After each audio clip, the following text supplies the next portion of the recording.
तो वैज्ञानिकों ने खोज किया है कोई ऐसी एनर्जी जो सृष्टि का संचालन कर रही है। हमारा हार्ट धड़कता रहता है, 1 मिनट में 72 बार धड़क जाता है। कौन धड़का रहा है इसका? और ये पंपिंग कर रहा है, ब्लड का सर्कुलेशन पूरे शरीर में हार्ट के द्वारा ये पंप चल रहा है, आज तक चल रहा है, बंद नहीं हुआ। और जो ये पंपिंग बंद हुई तो हम कहते हैं अटैक हो गया, मर गया व्यक्ति। अब कौन इसको पंप करा रहा है? गीता में भगवान ने कहा यंत्र उड़ानी माया, इस यंत्र को मैं घुमा रहा हूं, मैं चला रहा हूं। ईश्वर सर्वभूतानां हृदय से अर्जुन तिष्ठति, मैं ईश्वर हृदय में बैठा हुआ हृदय को धड़काता हूं, पूरे शरीर का संचालन करता हूं, ये काम मैं कर रहा हूं। मतलब एनर्जी, एक पावर। वैज्ञानिकों ने खोज की हार्ट को कौन धड़काता है 1 मिनट में 72 बार, और कम अधिक बार धड़कता है तो बीमारी दवाई लेनी पड़ती है कि 1 मिनट में 72 बार धड़के, कम ज्यादा ना हो। बीपी हाई हो गया, अधिक धड़क गया, कम धड़का तो लो हो गया, ज्यादा हाई हो गया तो ब्रेन हेमरेज, और कम हो गया तो हार्ट अटैक। ये सिस्टम किसका है? तो विज्ञानी कहते हैं कि क्या है हार्ट में जो 1 मिनट में 72 बार पंपिंग कर रहा है, कौन धड़का रहा है, उसकी पावर कहां से आ रही? तो विज्ञानी कहता है कोई एनर्जी है। एनर्जी का मतलब कोई पावर है, कोई ऊर्जा है। और गीता में कहा वो ऊर्जा मेरा कार्य है, और ये कार्य किसके द्वारा? मेरी शक्ति के द्वारा सब काम होता है। और पद्म पुराण के पाताल खंड में भगवान श्री कृष्ण शंकर जी को कहते हैं कि मैं अनेक रूप धारण करके अनेक कार्य करता हूं। मैं ही ब्रह्मा विष्णु महेश बन करके सृष्टि का सृजन पालन संहार करता हूं। और तीनों रूप की 3 पावरें हैं, 3 शक्तियां, महासरस्वती, महालक्ष्मी, महाकाली। ये मेरी विविध शक्तियां, मेरे विविध अवतार सृष्टि के सब काम करते हैं। और इस कृष्ण रूप से मैं कुछ भी नहीं करता, केवल प्यार करता हूं, बस प्रेम के सिवा मैं कुछ नहीं करता। ये मेरा स्वरूप केवल प्रेम के लिए है। ये बात स्वयं भगवान श्री कृष्ण पद्म पुराण के पाताल खंड में भगवान शिव को कह रहे हैं, तुम भी मैं ही हूं, ये सब मेरे रूप हैं। मैं अनेक रूप धारण करके नाना प्रकार की लीलाएं करता हूं। मेरी शक्ति भी इन रूपों का आश्रा करके, आधार लेकर के अनेक कार्य करती है, लेकिन मैं कुछ नहीं करता, मैं केवल प्रेम करता हूं। दिव्य निकुंज वृंदावन धाम में ये मेरा अपना निज स्वरूप है, ये मेरी व्यक्तिगत लाइफ है। और ये बात सच है। और जो आप काम करते हैं वो आपकी मजबूरी है, करना पड़ेगा। दुकानदारी करनी पड़ेगी, धंधा व्यापार करना पड़ेगा, नौकरी करनी पड़ेगी क्योंकि मजबूरी है। लेकिन प्यार करना मजबूरी नहीं है, हमारा स्वभाव है। नौकरी हमारी मजबूरी है, कमाना हमारी मजबूरी है, यहां तक कि खाना भी मजबूरी, नहीं खाएंगे तो मर जाएंगे। सब कुछ हमारी मजबूरी है, लेकिन प्यार करना हमारी मजबूरी नहीं, क्योंकि हम प्यार न भी करें तब भी कुछ नहीं बिगड़ता, जिएंगे। प्यार करना यानी कि नहीं होगा तो मर ही जाएंगे। अरे प्यार करना मजबूरी नहीं, प्यार करना हमारा स्वभाव है। भोजन करना स्वभाव नहीं है। क्यों नहीं है? अगर भूख न लगे वो तो मजबूरी है। पानी पीना हमारा स्वभाव नहीं, वो तो प्यास लगे मजबूरी में पीना पड़ता है। क्रोध करना भी हमारा स्वभाव नहीं, वो तो सामने वाला गलत काम कर रहा है इसलिए गुस्सा आ रहा है, ये हमारा स्वभाव नहीं है, ये तो लाचारी है। कमाना भी हमारा स्वभाव नहीं, लाचारी है। कुछ भी करना हमारा स्वभाव नहीं है, हमारी लाचारियां हैं। सोना भी हमारा स्वभाव नहीं, लाचारी है। सोएंगे नहीं तो 2-4 दिन में पागल ही हो जाएंगे, मर ही जाएंगे। ये सोना हमारा स्वभाव नहीं, हमारी लाचारी है। आराम करना भी हमारा स्वभाव नहीं, थक गए, लाचारी है। दवाई खाना भी हमारा स्वभाव नहीं, रोगी है तो लाचारी है, खाना पड़ेगा। सब हम लाचारी में करते हैं, ये हमारा स्वभाव नहीं है। लेकिन प्यार हम लाचारी में नहीं करते, ये हमारा स्वभाव है। क्योंकि प्यार हमारा स्वरूपभूत गुण है। हम प्यार न करें तो मर जाएंगे ऐसा भी नहीं है, मतलब कोई लाचारी भी नहीं, ये हमारा स्वभाव है। तो परमात्मा कहते हैं और रूप मैंने लाचारी में धारण कर रखे हैं। अवतार भी मैं लाचारी में लेता हूं, सृष्टि की व्यवस्था करने के लिए अवतार लेना पड़ता है, वो भी मेरी लाचारी है। लेकिन प्यार करना मेरी लाचारी नहीं, वो मेरा स्वभाव है। इसलिए एक ऐसी भी दुनिया है वो वृंदावन दिव्य धाम, वो मेरा निज स्वभाव है। प्रेम करना मेरा स्वभाव है, बाकी सब मैं करता हूं परिस्थितियों के कारण से। अवतार भी मैं अपने स्वभाव से नहीं लेता, अवतार लेना मेरा स्वभाव नहीं है। ये तो मुझको मजबूरी में, लाचारी में अवतार लेना पड़ता है। जब जब हुई धर्म की हानि, बाढ़ी असुर अधम अभिमानी, तब तब प्रभु धरी विविध शरीरा, हर ही कृपा निधि सज्जन पीरा। तो मजबूरी में भगवान को अवतार लेना पड़ता है। अवतार लेना भी भगवान का स्वभाव नहीं, लेकिन प्यार करना भगवान का निज स्वभाव। हर व्यक्ति की व्यक्तिगत लाइफ प्यार करना है, बाकी सारी लाइफ तो दूसरों के लिए है। उसकी सब कुछ दूसरों के लिए कर रहा है, सब कुछ लाचारी में, मजबूरी में कर रहा है। लेकिन प्यार करना उसकी मजबूरी नहीं, प्यार उसका स्वभाव है। तो भगवान श्री कृष्ण कहते हैं ये मेरा स्वभाव। तो लेकिन वही परमात्मा लाचारी में सृष्टि के लिए ब्रह्मा विष्णु महेश बनते हैं, इसको भगवान का गुणावतार कहते हैं। और भगवती का गुणावतार है, शक्ति का गुणावतार है महासरस्वती, महालक्ष्मी और महाकाली। ये भगवती का गुणावतार है, सगुणा भगवती का स्वरूप है। और सगुण स्वरूप गुणावतार भगवान श्री कृष्ण का है, ब्रह्मा विष्णु महेश। पद्म पुराण के पाताल खंड में स्वयं भगवान शंकर के माध्यम से हम सब लोगों को भगवान शिक्षा दे रहे हैं कि मैं इतने रूप धारण करता हूं, ये परिस्थिति के कारण से। लेकिन जब कोई परिस्थिति ना हो, तो मेरा व्यक्तिगत जो जीवन है वो तो केवल प्रेम का है, मैं प्रेम करता हूं, उसके सिवा कुछ नहीं करता। इसलिए उनका निज धाम राधा रानी का, वो प्रेम की देवी है भगवती राधा रानी, ये प्रेम की देवी है, वृंदावन प्रेम का धाम है। और ये मणिद्वीप, ये भगवती ऐश्वर्या शक्ति, क्योंकि दो चीजें चाहिए हमको अपने परिवार में, चाहिए प्यार भरा जीवन, माधुर्यमय जीवन। और लोगों में हम प्यार नहीं चाहते, लोगों में हम ऐश्वर्य चाहते हैं, अपना दबदबा चाहते हैं। ये लोगों के बीच में दबदबा, ऐश्वर्य, ठाठ, और अपनों के बीच में केवल प्यार। तो हम अपनों के बीच में प्यार की जिंदगी जीते हैं और गैरों के बीच में ऐश्वर्य की जिंदगी, प्रभाव। अपनों के बीच में प्रेम का स्वभाव, औरों के बीच में प्रभाव। तो भगवान का स्वभाव राधा के साथ देखो और भगवान का प्रभाव दुर्गा के साथ देखो। जब दुर्गा जी इनके साथ होती है तब भगवान अपना प्रभाव दिखाते हैं, जब राधा इनके साथ होती है तो भगवान अपना स्वभाव दिखाते हैं। राधा रानी इनकी माधुर्य शक्ति है और भगवती दुर्गा इनकी ऐश्वर्य शक्ति है।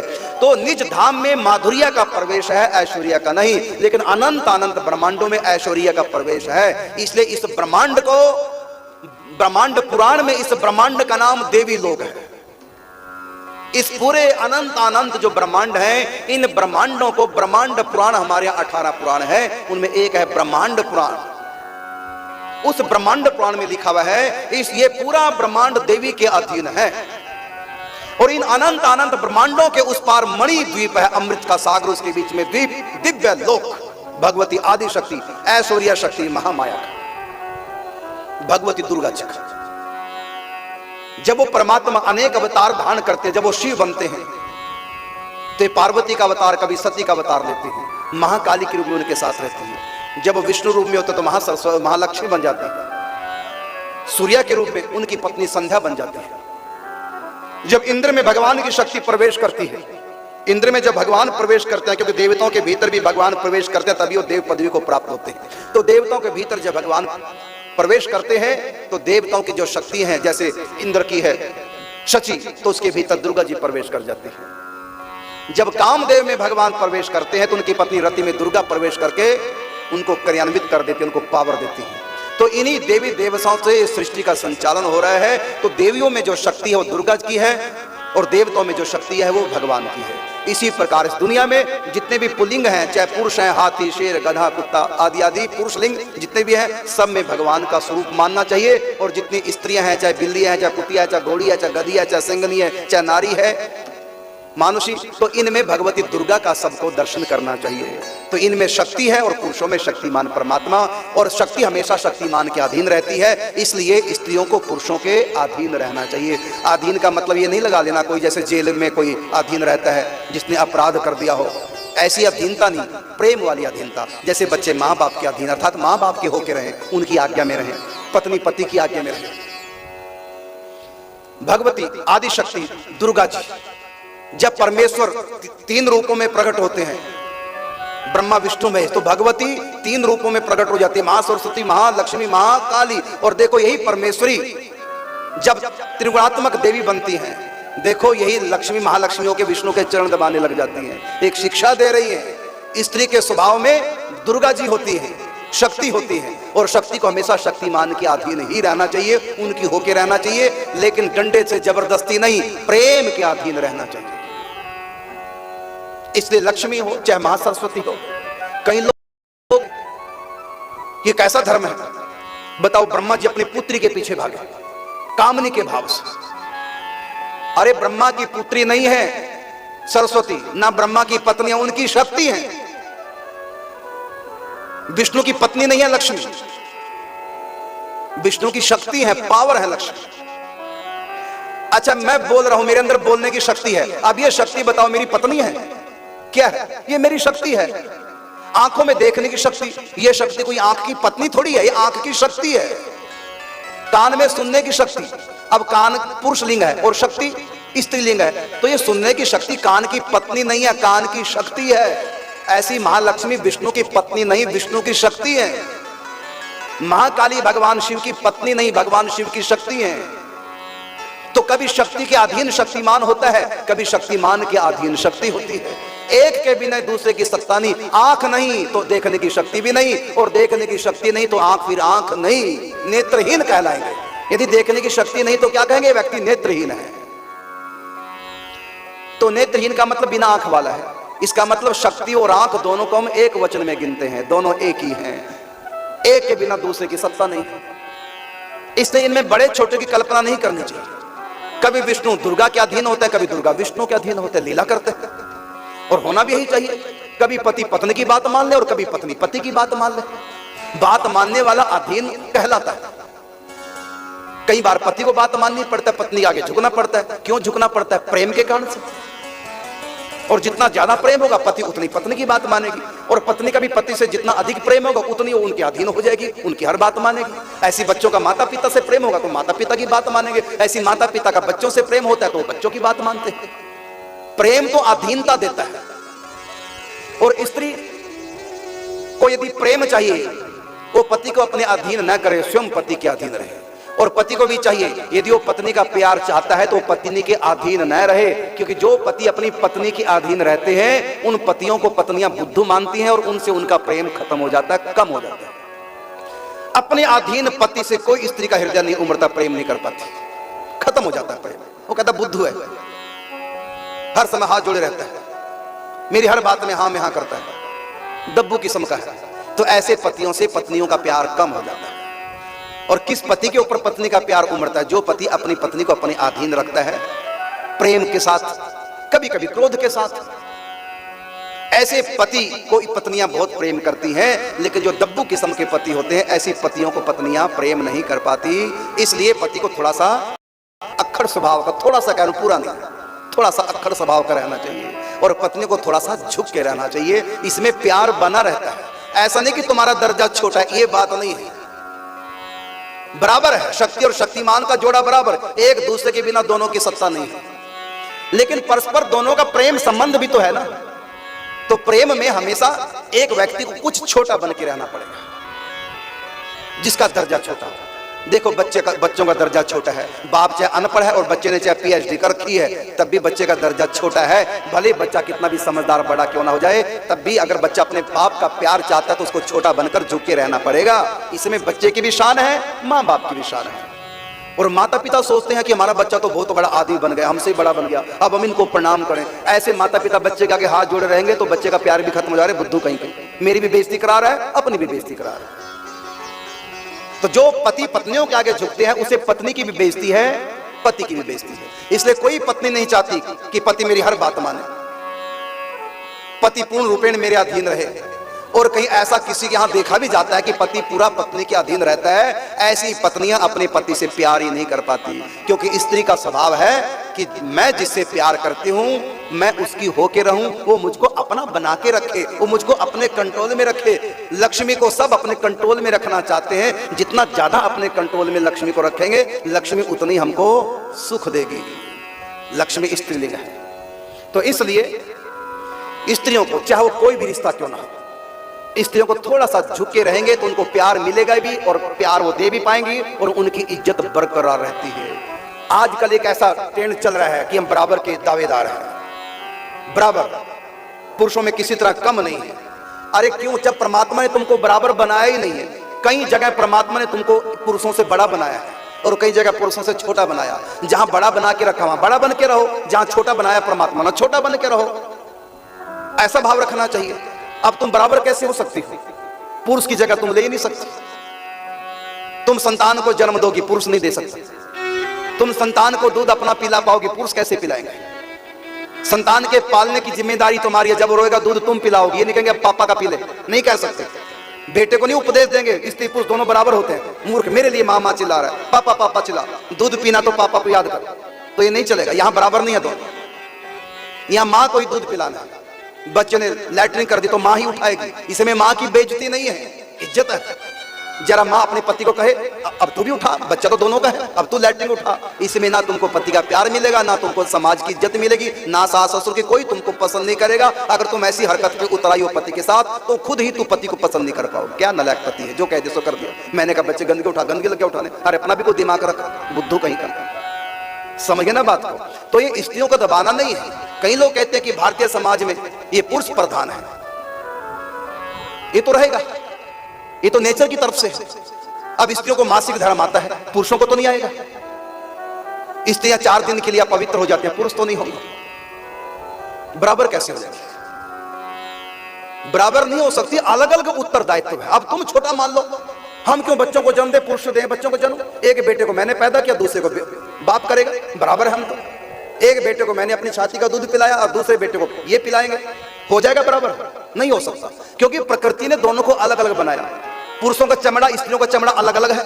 पुरुषों का चमड़ा थोड़ा सख्त, स्त्रियों का कोमल है। स्वभाव भी पुरुषों का थोड़ा कट्टर है, स्त्रियों का थोड़ा मुलायम स्वभाव है। पुरुषों में बड़े से बड़ा दुख आए तब भी उनकी आंखों में आंसू नहीं, स्त्रियां छोटी सी बात पे आंसू बहा देती है ना। अलग अलग स्वभाव परमात्मा ने बना रखा। बेटा मर गया, देखो स्त्री कैसे फूट फूट के रोती है। तो बेटा केवल मां का ही मरा, बाप का नहीं मरा है, लेकिन उसका बाप नहीं रोता। दुख दोनों को बराबर है, लेकिन थोड़ा कठोर है, संभाल जाता है अपने आप। शमशान तक, चिता तक पुरुष जाते हैं, स्त्रियां नहीं जाती। क्यों नहीं जाती? कोमल होती है, जलते नहीं देख पाएंगे, भूल नहीं पाएंगे। एक्सीडेंट होगा, मुंह पूरा कुचला गया, बाप को दिखा देता डॉक्टर, मां को नहीं दिखाते।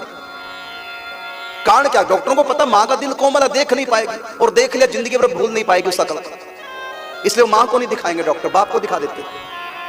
तो स्त्री पुरुष का ना तो स्वभाव एक जैसा है, ना प्रभाव एक जैसा, ना पावर एक जैसी। अभी 2 साल पहले की बात, सर्दी का समय था, सर्दी का नहीं गर्मी का समय था, एसी चल रहा था और कुंडी बंद करनी थी, अंदर सत्संग चल रहा था। कुंडी के पास दरवाजे के माता बैठी थी, माता भी 60 साल की, माने हाथ चला गया, कुंडी बंद नहीं हुई। मैंने छोटे से बच्चों का, उसने कुंडी एकदम बंद कर दी।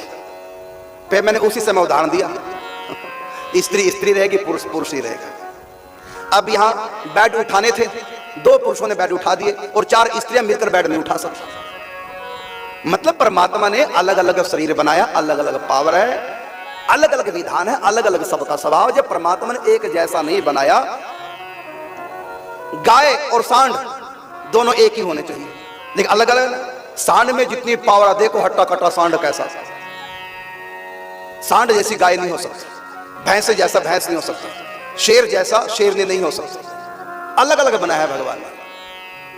इसलिए कभी ये ना सोचो कि भारत का जो समाज है ये पुरुष प्रधान है, बल्कि परमात्मा ने जैसा इसको बनाया ये वैसे ही है। स्त्रियां घर के अंदर काम करें, पुरुष घर से बाहर काम करें, वो बात अलग है। आजकल स्त्रियां भी बाहर काम करती हैं, कलयुग की देन है। कुछ परिस्थितियां ऐसी आ गई, खर्चे अधिक बढ़ गए, आमदनी कम है, तो पुरुषों के साथ स्त्रियों को भी घर से बाहर निकलना पड़ता है। और कई कारण हैं जो स्त्रियों को बाहर जाना नहीं चाहिए, नौकरी नहीं करनी चाहिए, इसके कई कारण हैं, लेकिन फिर भी लाचारी है, जाना पड़ता है।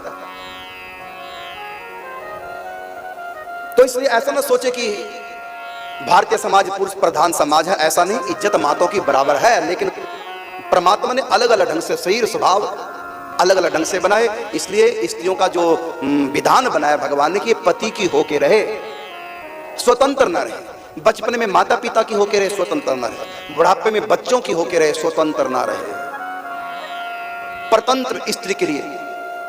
इसलिए इसी में उसकी शोभा भी है, इज्जत मान सम्मान भी है, कोई उंगली नहीं उठाएगा। और मैं और आपको बात बताना चाहूंगा, स्त्री अगर आजाद है उसकी तरफ उंगली कोई पुरुष नहीं उठाते, ज्यादातर स्त्री ही स्त्री के ऊपर उंगली उठाती है। घर में बहू आ गई है तो देवर से लड़ाई नहीं होगी, देवरानी से भले हो जाए, जेठ से लड़ाई नहीं होगी, जेठानी से भली होती रहे, नंद से भले लड़ाई हो जाए, सास से होती है, ससुर से नहीं होती। देखा ना आपने, स्त्री को जितना स्त्री ने सताया पुरुषों ने नहीं। पुरुषों ने तो हमेशा स्त्री को प्यार दिया है। और आज घर घर की कहानी देख लो, पुरुष समझौता कराते कराते मर गए, लड़ाई हमेशा स्त्रियों में ही होती है, सास बहू में, दिरानी जेठानी में, ननंद भाभी में। और बदनाम पुरुषों कर देते हैं कि पुरुष समाज है स्त्रियों को अत्याचार करता है। पुरुषों ने अत्याचार नहीं किया, आज भी गिन लो, घर घर की कहानी देख लो, स्त्रियों के ऊपर स्त्रियां ही अत्याचार कर रही हैं, पुरुष तो बीच में पिस रहे हैं। मां की सुने तो पत्नी नाराज, पत्नी की सुने तो मां नाराज, पति बेचारा बीच में पिस रहा है। और बदनाम लोग पुरुषों करते हैं, पुरुष दबा के रखते हैं, पुरुष फलाना रखते हैं, पुरुष प्रधान समाज है। और जबकि देखो स्त्री को हमेशा पुरुष ने प्यार दिया है। भाई अपनी बहन से कितना प्यार करता है, पति अपनी पत्नी से प्यार करता है, बच्चा अपनी माँ से बच्चों से प्यार करती है। लेकिन जब भी एक दूसरे को सताया गया तो मैंने देखा आप लोगों का भाव, घर घर की कहानी सब जानते हैं, घर में भी स्त्री से जितना तंग है पुरुष से नहीं है, बदनाम पुरुष हो जाते हैं। तो मैं जो बात बता रहा था ये शक्ति और शक्तिमान का जोड़ा है और इसमें कोई बड़ा छोटा नहीं है, लेकिन फिर भी शक्ति शक्तिमान के अधीन रहती है। तो वो परमेश्वरी के रूप में है तो सर्वोपरि सत्ता, लेकिन ब्रह्मा विष्णु महेश इस समय परमेश्वर के रूप में ना होकर के देव रूप में अवतार लिया, इसलिए छोटे तो बन गए। वही परमेश्वरी जब अपने 3 रूप देवी के धारण करती है भगवती, और अवतार देवी का लिया 3 रूपों में, महासरस्वती, महालक्ष्मी और महाकाली, तो तुरंत ये 3 रूपों में देवी अधीन हो गई। और उससे पहले आज्ञा दे रही थी ब्रह्मा विष्णु महेश को, और जो ही परमेश्वरी ने, जो ही भगवती ने देवी का अवतार धारण किया, तुरंत हाथ जोड़ करके उनके साथ होगी, मैं आपकी सेविका, मेरे लिए आज्ञा करो, मैं आपकी क्या सेवा करूं। वही वैष्णो दरबार है, 3 पिंडियां हैं वैष्णो दरबार में। विंध्याचल पर्वत पर भी 3 विग्रहों के रूप में भगवती है। ये 3 महाशक्तियां ये भगवान के अधीन रहती है। तो ये कथा सुना रहे हैं सूत जी महाराज सौनकादि ऋषियों को। भगवती ये परमेश्वरी हैं, इनके 2 स्वरूप हैं। जब ये सगुणा होती हैं तो उस समय देवियों का रूप धारण करती हैं, जब ये निर्गुणा होती हैं तो ये भगवती परमेश्वरी के रूप में है।